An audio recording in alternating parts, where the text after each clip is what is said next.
गुजरात के भावनगर में सामने आए लट्ठा कांड मामले को लेकर महेंद्र सिंह राठौड़ बापू ने सरकार की कार्यप्रणाली पर सवाल उठाए हैं। उन्होंने घटना को लेकर अपनी प्रतिक्रिया देते हुए प्रशासन से सख्त कार्रवाई और जिम्मेदार लोगों के खिलाफ कदम उठाने की मांग की है। महेंद्र सिंह राठौड़ बापू ने कहा कि ऐसी घटनाओं पर सरकार को गंभीरता से ध्यान देना चाहिए और आम लोगों की सुरक्षा सुनिश्चित करनी चाहिए। उन्होंने जनता से भी अपील की कि वे इस मुद्दे को ज्यादा से ज्यादा लोगों तक पहुंचाएं और जागरूकता फैलाएं। बाबू भावनगરમાં જે લઠ્ઠાકાંડ થયો એમાં જે 9 લોકોના મૃત્યુ થયા છે તો ભારતમાં અને ગુજરાતમાં એટલે પર્ટિક્યુલર ગુજરાતમાં જે દારૂબંધી છે તેમ છતાં આવા લઠ્ઠાકાંડ થાય છે તો તેના માટે તમારે શું પ્રતિક્રિયા આપી છે? નમસ્કાર, ખાસ કરીને ગુજરાતના તમામ ગુજરાતીઓને જય જય ગરવી ગુજરાત। આ આપણે વિકાસ કરી રહ્યા છે। પહેલા લઠ્ઠાકાંડ થતો હતો તો દેશી પોટલીઓ એટલે દેશી દારૂ પીને લોકો મરતા હતા। આમાં આપણે વિકાસ કર્યો, આપણે વિકાસ ગતિ આગળ વધી રહ્યા છે। આ ઇંગ્લિશ દારૂ પીને એટલે ડુપ્લિકેટ લઠ્ઠો કહેવાય। આને દારૂ કેવો હોય, દારૂનું અપમાન કહેવાય। આ લઠ્ઠો પીને લોકો મર્યા છે। આ કયું ગુજરાત? મારા ગાંધીજીનું ગુજરાત, મારા ગાંધીનું ગુજરાત। ગાંધીજી ફક્ત ગુજરાતના રાષ્ટ્રપતિ હતા, આખા ભારતના રાષ્ટ્રપતિ હતા। અને આજે સત્યમેવ જયતે બોલવું અને કબૂલ ના કરવું, જે સત્ય છે માનવું જ પડે। આઝાદીના આજે આપણને 80 વર્ષ થઈ ગયા અને મારી જાણકારી મુજબ 1960 પછી આપણે મહાગુજરાત બોમ્બેથી ગુજરાત અલગ થયું અને કાયદો કડક થયો। ગાંધીના ગુજરાતમાં દારૂ નહીં। તે વખતે પીનારાની માત્રા 30% લોકોની હતી। આજે જો ગુજરાત ગવર્મેન્ટની અંદર ઈમાનદારી હોય, તમામ ગુજરાતનો સર્વે કરે, આજે 70% લોકો દારૂનું સેવન કરે છે, દારૂનું સેવન કરે છે। પણ મને કહેતા દુઃખ થાય છે, લઠ્ઠો પીએ છે, રોજે રોજ મરે છે, એની નોંધ નથી લેવાતી। બહાનું કે છે એનું લીવર ફેલ થઈ ગયું, એની કિડની ફેલ થઈ ગઈ, એ એના મૃત્યુના કારણ બને છે। પણ એ જોયું તમે કીધું ઇથેનોલ અને અન્ય કેમિકલોના ભેળસેળથી, અને એ ડુપ્લિકેટ દારૂ બનાવનાર કોણ?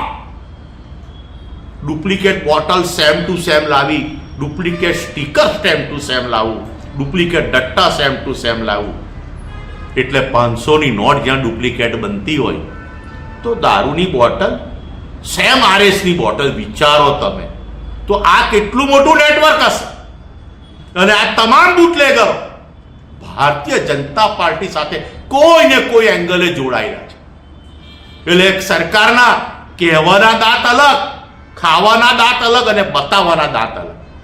સત્ય કેમ નથી માનતા તમે કે આ દારૂનું અપમાન કરી રહ્યા છે? હું દારૂ પીવા માટે કોઈને પ્રેરિત નથી કરતો, પણ જે સત્ય છે એ માનો તમે। જો દારૂ ખરાબ હોત તો આપણી ગવર્મેન્ટ સૈનિકોને એમને પણ દારૂ પ્રોવાઈડ કરવામાં આવે છે, એના માટે યુનિટ દીઠ એમને પણ ડિસ્કાઉન્ટ આપવામાં આવે છે। આજે તમને ખબર છે ગુજરાતની અંદર રોજની 400 કરોડથી 500 કરોડ રૂપિયાની ટેક્સની ચોરી થાય છે। એટલે તમે કલ્પના કરો, મહિને 10,000 થી 12,000 કરોડ રૂપિયાની ટેક્સની ચોરી થાય છે, તે છતાં દારૂ પીવાય છે। કેમ પીવાય છે એ ગુજરાત સરકારે વિચાર કરવાની જરૂર છે। કેમ આખા ગુજરાતની અંદર તમે દારૂબંધી છે, રાજસ્થાનમાં નથી, એમપીમાં નથી? કેમ? ઉત્તરાખંડ, એમને દેવોની નગરી એટલે દેવોનું સ્થાન કહેવામાં આવે છે, ત્યાં ગાડી પણ દારૂની બંધી નથી। કાશ્મીરમાં નથી, ઉત્તર પ્રદેશમાં અયોધ્યામાં નથી, રાજસ્થાનમાં નથી, સાઉથમાં નથી। ગુજરાતમાં શા માટે આ તમે નાટક કરો છો? આજે તમે વિચારો કે સામાન્ય માણસો માટે કાયદો અલગ, ગરીબ માટે કાયદો અલગ। અમીર માણસ તો પરમિટ બનાવી લેશે, એ તો 50,000 રૂપિયા ખર્ચીને પરમિટ બનાવી દેશે।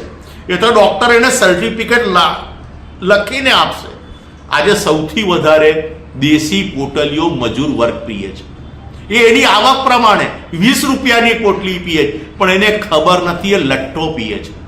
અને એ આજે તમે ગરીબ ઘરોમાં જઈ અને વિધવાઓની સંખ્યા જોઈ લો. જે દીકરી 20-22 વર્ષે પરણે છે એ 35 થી 40 વર્ષની ઉંમરમાં વિધવા થઈ જાય છે. એનો સંખ્યા દર 8 થી 10% છે. આ અમે સર્વે કર્યું છે. અમે સામાજિક સંગઠનોએ, સામાજિક કાર્યકરોએ સર્વે કર્યું છે. અને આજે એક નાટક કરવામાં આવે છે. ભાઈ, પહેલા મવડો લોકો ઔષધિ તરીકે પીતા હતા. આપણા વડોદરાના નહીં, ગુજરાતના વરિષ્ઠ અને આદરણીય માનનીય એવા શંકરસિંહ બાપુ, ભૂતપૂર્વ મુખ્યમંત્રી, તેમણે પણ સૂચન કર્યું કે આ લોકો 20-20 રૂપિયામાં લઠ્ઠો પીને મરી જાય છે, કેમિકલ પીને મરી જાય છે. પીનારો માણસ પીવાનો જ છે. તમે સત્ય માનો. આજે યંગ છોકરાઓ અને એમાં રોજિંદુ પીનારાઓની સંખ્યા કરતાં કોક વાર પીનારાઓની બી સંખ્યા વધારે છે. તો એ કોક વાર બી પીનાર આજે લઠ્ઠો પીએ છે. દરેકને પોતાનો એન્જોય કરવાનો અધિકાર છે. જો દારૂ નુકસાનકારક હોત તો એને સમગ્ર વિશ્વમાં બેન્ડ હોત, સમગ્ર ભારતમાં બેન્ડ હોત. તો આજે તમે જે નાટક કરો છો, ડોક્ટર પાસે યુનિટ લખાઈ લો, એ નાટક તમારે ના કરવા પડે. પણ તમારે દારૂની આડમાં કરોડો રૂપિયા 2 નંબરના પોતાના ખિસ્સામાં નાખવા છે. મારે વધારે વિશેષ નથી કહેવું, પણ તમે ખાસ કરીને મજૂર વર્ગનું વિચારો. એમાં રોજે રોજ લોકો મરે છે, રોજે રોજ છોકરીઓ વિધવા થાય છે, રોજે રોજ કોઈ માનો દીકરો મરે છે, રોજે રોજ એક પત્નીનો પતિ આજે મરે છે. આજે દરેક ઘરની અંદરથી જ્યારે પુરુષો કમાનાર જ્યારે મરી રહ્યા છે, ત્યારે આ બાબતે મારું માનવું છે, ચલો ગુજરાત સરકાર નહીં વિચારે. મારા માનનીય આદરણીય મોદીજી, તમે આ ગુજરાતની ગંભીરતા પર વિચારો. 9 ઘરના આજે ચિરાગ બુઝાઈ ગયા છે.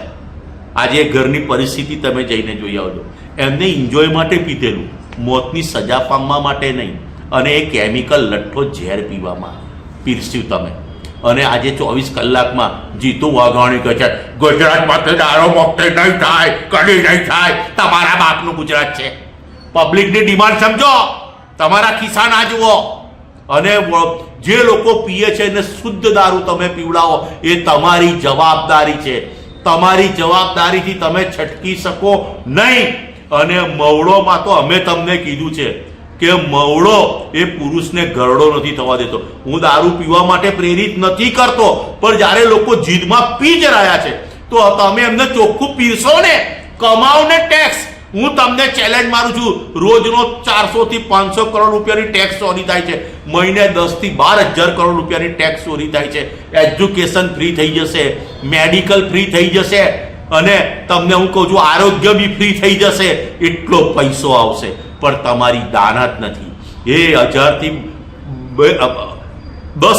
12,000 કરોડનું તમે પોતાના ખિસ્સા ભરવા માટે તમે મહિને 5,000 કરોડ રૂપિયાનો ગેરવહીવટ થઈ રહ્યો છે. એ કોના ખિસ્સામાં જઈ રહ્યો છે? મારા માનનીય મુખ્યમંત્રી સાહેબ, તમે ગૃહ રાજ્ય